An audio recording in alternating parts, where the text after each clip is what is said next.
Let me explain that. So there are three types of binding modes as of now, which is available, and the JSON model that we are talking about, right? By default, the default binding mode for JSON model is two-way.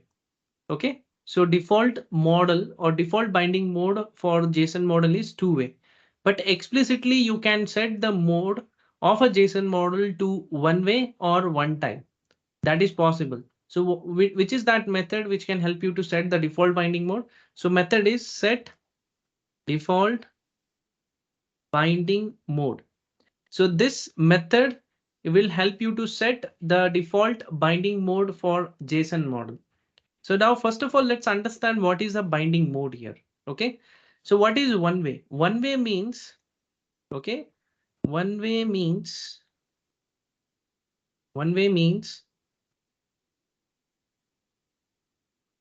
data will flow from model to view. Okay. What is one way? One way means data will flow from model to view, means the data which is available inside the model, that data you can display to the view using data binding. Okay, that is your one way. But what about two way?